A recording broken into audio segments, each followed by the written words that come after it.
হাই friends, সকলো ভালে আছে নহয়? আজি কিন্তু মই আপোনালোকলৈ এটা খুব সুন্দৰ ৰেচিপি লৈ আহিছোঁ, যিটো মই গুৱাহাটীত সপ্তাহত 2-3 দিন খাইছিলোঁ। আৰু যেতিয়া মই প্ৰথম খাইছিলোঁ ইমান বেছি টেষ্টি লাগিছিল, খাবলৈ ইমানেই ভাল লাগিছিল যে মই সপ্তাহত 2 দিন বা 3 দিন কিন্তু মই খাইছিলোঁৱেই। আৰু আজি মই সেই ভিডিঅ'টোকে লৈ আহিছোঁ। পাপৰি চাট হয়, আৰু যিসকলে সেই পাপৰি চাট খাইছে তেখেতসকলে হয়তো মই চিঞৰি ক'ব পাৰোঁ সেই সোৱাদ কেতিয়াও পাহৰিব নোৱাৰে। আৰু মই নিজেও খাই খুব ভাল পাওঁ। যেতিয়া মই মাৰ্কেটত মানে যিটো ঠাইত মই পাপৰি চাট খাইছিলোঁ ফেঞ্চি বজাৰত, মই তেতিয়া খাই ভাল পোৱাৰ বাবে কেনেদৰে তেওঁলোকে বনাইছিলে বা কি ইনগ্ৰিডিয়েণ্টছ তাত মিলাইছিল মই সেই সকলোখিনি আয়ত্ব কৰিছিলোঁ, মই শিকিছিলোঁ। তাৰপিছত আজি সেই ভিডিঅ'টো মই লৈ আহিছোঁ, কাৰণ মই ঘৰত কেইবাবাৰো তেনেদৰে পাপৰি চাট বনাই খাইছোঁ আৰু খাই খুব ভাল লাগে। তাৰপিছত যেতিয়া মই নিজে ঘৰতে খাব পৰা হ'লোঁ, বনাব পৰা হ'লোঁ, তেতিয়া কিন্তু মই মাৰ্কেটত খোৱাটো একেবাৰে বাদ দি দিলোঁ। গতিকে আজি সেই ভিডিঅ'টোৱে লৈ আহিছোঁ। মেইন কথা হৈছে পাপৰিখিনি আমি কেনেদৰে বনাব পাৰোঁ। যদি পাপৰিখিনি সঠিকভাৱে বনাব পাৰে তেনেহ'লে ইনগ্ৰিডিয়েণ্টছখিনিতো কোনো কথাই নাই, ঘৰতে থকা সামগ্ৰীয়ে বনাব পাৰি। গতিকে মই ভাবোঁ ভিডিঅ'টো আপোনালোকৰ চাই আজি খুবেই ভাল লাগিব। আৰু যদি ভাল লাগে তেনেহ'লে লাইক কৰিব, কমেণ্ট কৰিব, তেনেকুৱাতে জনাব। আৰু যিসকল নতুন ভিউৱাৰ্ছ হয় সেইসকলে মোৰ বৰচিতা কিচেন চেনেলটো ছাবস্ক্ৰাইব কৰি দিব, যাতে আহিব লগা ভিডিঅ'বোৰ আপোনালোকে ৰেগুলাৰ চাই থাকিব পাৰে। গতিকে পলম নকৰোঁ, মই প্ৰথমতে পাপৰিখিনি কেনেদৰে বনাব পাৰি তাৰ পৰা আৰম্ভ কৰিম। মাত্ৰ আপোনালোকে ধ্যান দি চাব। গতিকে আহক তেনেহ'লে ভিডিঅ'টো ষ্টাৰ্ট কৰোঁগৈ। প্ৰথমতে মই পাপৰিখিনিৰ পৰা আৰম্ভ কৰিম, আৰু তাৰ বাবে মই এয়া চুজি লৈছোঁ। যিকোনো চুজি ল'ব পাৰে, মোটা বা পাতল তাত কোনো কথা নাই। আৰু মই এয়া হাফ বাতি লৈছোঁ। আৰু এতিয়া মই ইয়াত আটা ব্যৱহাৰ কৰিছোঁ। আটাৰ সলনি আপোনালোকে ময়দাও ব্যৱহাৰ কৰিব পাৰে। আৰু চুজিৰ তুলনাত আটাটো মই অলপ বেছিকৈ লৈছোঁ। ইয়াত দেখা পাইছেই।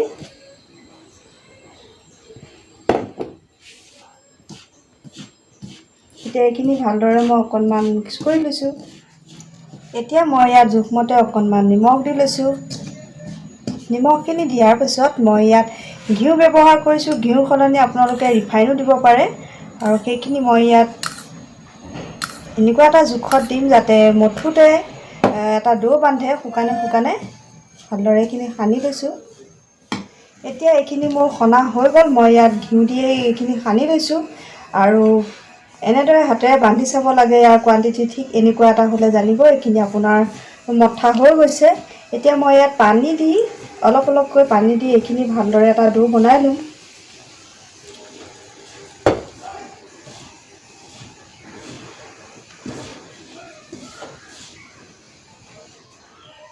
এতিয়া এইখিনি মোৰ মঠা হৈ গ'ল। এনেদৰে মুঠি ল'ব লাগে। খুব বেছি টানো হ'ব নালাগে, খুব বেছি ঢিলাও হ'ব নালাগে। আৰু এইখিনি যিহেতু চুজি দিয়া আছে সেইবাবে মই 10 মিনিটমান সময় এইখিনি ভালদৰে ঢাকি ৰাখিম। এতিয়া মই আনফালে পেনখন পাতি ৰাখিছোঁ। ইয়াত মই গোটা জিৰা দিছোঁ। আৰু জিৰাখিনি মই অকণমান ৰঙচুৱা কৰি ফ্ৰাই কৰি ল'ম, কাৰণ এইখিনি মই মিক্সিত পিচিম যেতিয়া। আৰু মই ইয়াত গোটা জিৰাটো অকণমান বেছিকৈ ব্যৱহাৰ এইকাৰণে কৰিছোঁ, মিক্সিত পিচিবলৈ অসুবিধা হয় জিৰাখিনি যদি কম হয়।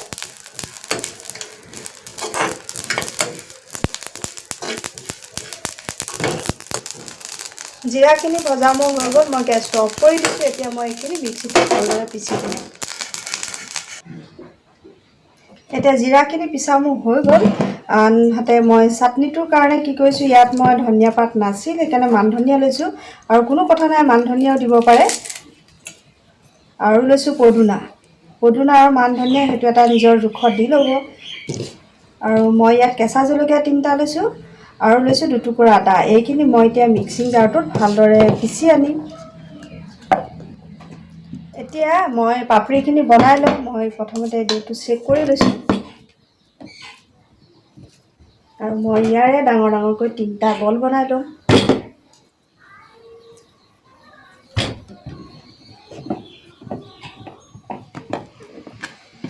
এতিয়া মই এইটো বেলি লৈছোঁ। আৰু কিমান পাতল বা কিমান ডাঠ হ'ব লাগে মই এনেদৰে বেলি আপোনালোকক দেখুৱাই দিম। এইখন মোৰ বেলা হৈ গ'ল। মই ইয়াত বেছি ডাঠ কৰা নাই আৰু বেছি পাতলো কৰা নাই, আৰু এইটো কেতিয়াও ডাঠ কৰিব নালাগে। পিছত ডাঠ কৰিলে কি হয়, আমাৰ পাপৰিখন অকণমান বেয়া হৈ যাব বা ফুলি যাব পাৰে। সেইবাবে খুব বেছি ডাঠ কৰিবও নালাগে আৰু খুব বেছি পাতলো কৰিব নালাগে।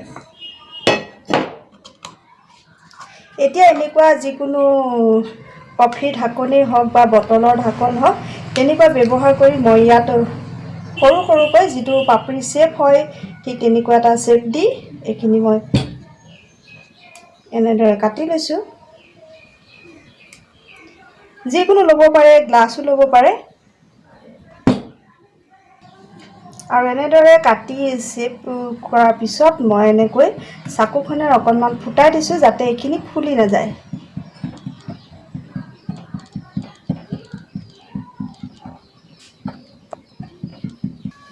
আৰু যিখিনি এক্সট্ৰা আছিল সেইখিনি মই এনেদৰে উঠাই লৈছোঁ। পুনৰ এইখিনি মই আকৌ পাপৰি বনাম।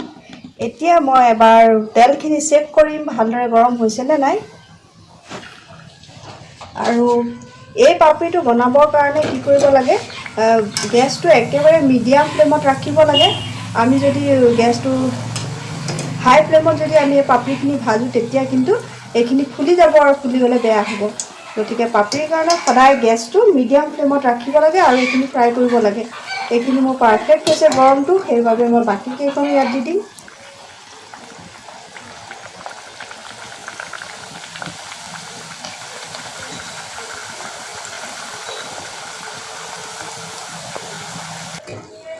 এইখিনি মোৰ এয়া হৈ গ'ল, আপোনালোকে দেখা পাইছে। খুব বেছি জ্বলাই দিব নালাগে আৰু ঠাণ্ডা হোৱাৰ লগে লগে এইটো খুব সুন্দৰ পাপৰি হ'ব।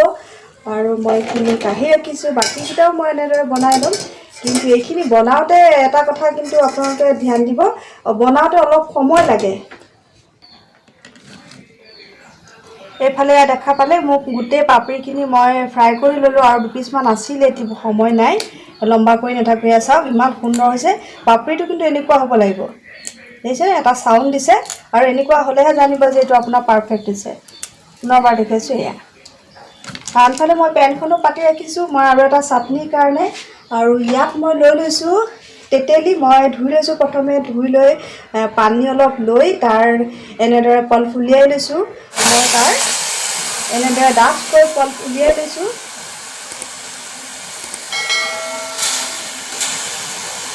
গেছটো মই অকণমান কমাই দিছোঁ, আৰু ইয়াত মই অকণমান পানী এড কৰি দিছোঁ, যাতে এইখিনি অকণমান গ্ৰেভি হৈ যায় ভালদৰে।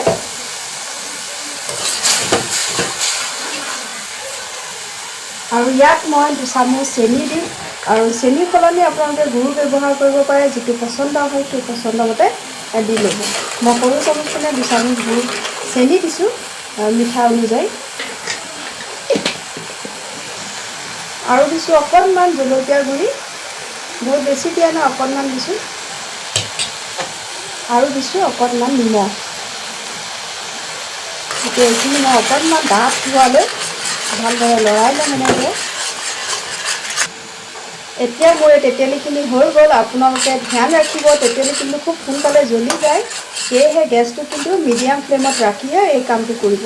এয়া মোৰ হৈ গ'লে দেখা পাইছে অকণমান ডাঠ হৈছে। মই গেছটো অফ কৰি দিছোঁ, আৰু মই এতিয়া পাপৰিখিনি আপোনালোকক সজাই দেখুৱাম কেনেদৰে পৰিৱেশন কৰিব লাগে। পাপৰিখিনি মই প্লেট এখনত এনেদৰে প্ৰথমতে সজাই লৈছোঁ, আৰু তাৰপিছত মই আলু বইল কৰি লৈছিলোঁ আৰু সৰু সৰুকৈ এনেদৰে কাটি লৈছোঁ। এতিয়া এইখিনি মই ইয়াৰ ওপৰতে ছটিয়াই দিছোঁ।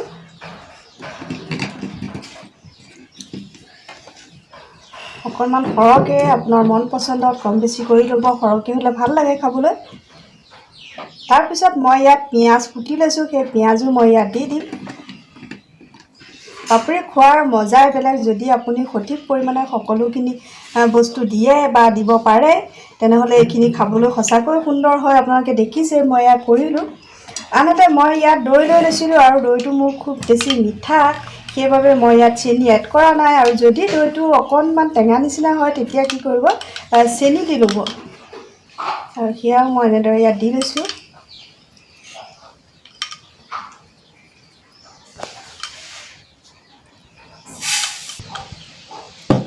এতিয়া দৈখিনি দিয়াৰ পিছত মই ইয়াত অকণমান জলকীয়া গুড়ি ছটিয়াই দিছোঁ। আপোনালোকে ইচ্ছা কৰিলে ইয়াত কেঁচা জলকীয়াও দিব পাৰে, মিহি মিহিকৈ কুটি। তাৰপিছত মই ইয়াত অকণমান চাট মছলা ছটিয়াই দিছোঁ। পাপৰি চাট হয় যিহেতু অকণমান চাট মছলা দিলে খাবলৈ টেষ্ট হয়।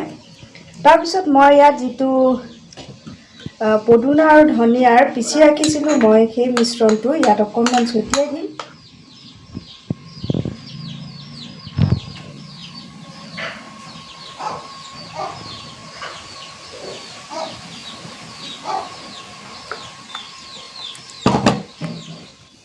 তাৰপিছত মই যিখিনি গ্ৰীণ চাটনি আছিলে সেইখিনি দিলোঁ। দিয়াৰ পিছত মই ইয়াত ভজা জিৰা গুড়া অকণমান ছটিয়াই দিছোঁ। খাবলৈ স্পাইচি হ'ব। এই সকলোখিনি মিশ্ৰণ যদি আমি সঠিকভাৱে দিওঁ তেতিয়া খুব সুন্দৰ হয় খাবলৈ। এতিয়া দিছোঁ মই ইয়াত তেতেলী যিখিনি আপোনালোকক দেখুৱাইছিলোঁ, মই যিখিনি বনাই ৰাখিছিলোঁ সেইখিনিও দিছোঁ। আৰু এইখিনি মিঠা জ্বলা টেঙা মুঠতে খুব স্পাইচি হয় আৰু খাবলৈ বহুত বেছি টেষ্টি হয়।